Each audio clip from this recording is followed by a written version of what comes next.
दिशा में प्रधानमंत्री जी निरंतर सोचते भी रहते हैं।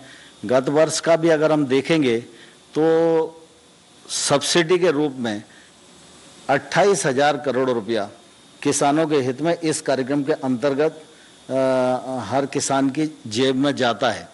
तो इस बार ये थोड़ा और ज़्यादा भी हो सकता है, लेकिन पिछले बार 28,000 करोड़ रुपए की सब्सिडी प्रदान करने की स्थिति आई थी।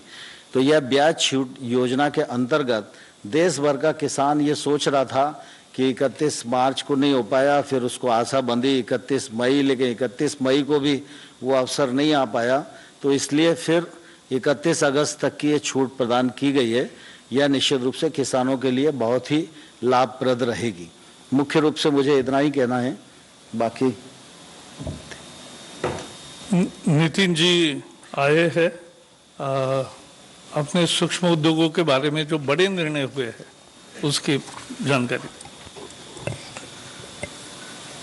हमारे देश के जीडीपी में 29% कंट्रीब्यूशन एमएसएमई का है।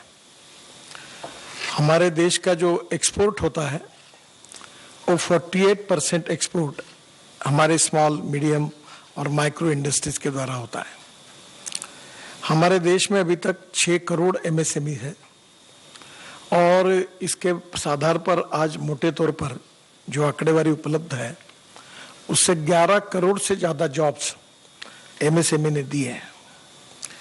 इस एमएसएमई की कोई मूलभूत समस्याएं भी थी और आज प्रधानमंत्री जी की अध्यक्षता में काफ़ी अच्छे और बड़े निर्णय आज हुए हैं और निश्चित रूप से ये निर्णय देश के औद्योगिक विकास में बहुत ऐतिहासिक बदल करेंगे।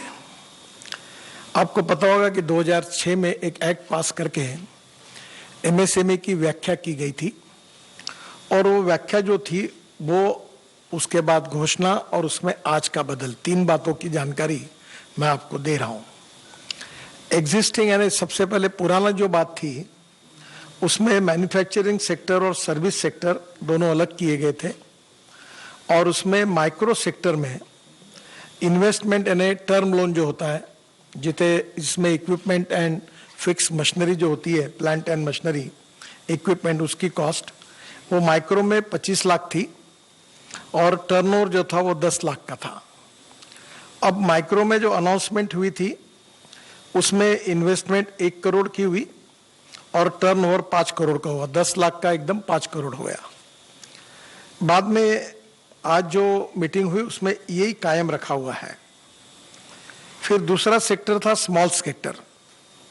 हाँ, एक नई बात हुई है कि इसमें जो मैन्युफैक्चरिंग एंड सर्विस सेक्टर है उसको दोनों को एक कर दिया है, ये अब अलग अलग नहीं रहे। स्मॉल में इन्वेस्टमेंट 5 करोड़ की थी वो 10 करोड़ की हुई है और जो टर्नओवर 2 करोड़ का था वो अब 50 करोड़ का हुआ है, यानी 25 गुना बढ़ा है। जो मीडियम इंडस्ट्रीज थी उसके लिए पहले इन्वेस्टमेंट 10 करोड़ थी और टर्नओवर 5 करोड़ का था। जो घोषणा हुई 13 मई को जो पैकेज हुआ था उसमें इन्वेस्टमेंट हुई थी 20 करोड़ की और टर्नओवर हुआ था 100 करोड़ का। आज प्रधानमंत्री जी की अध्यक्षता में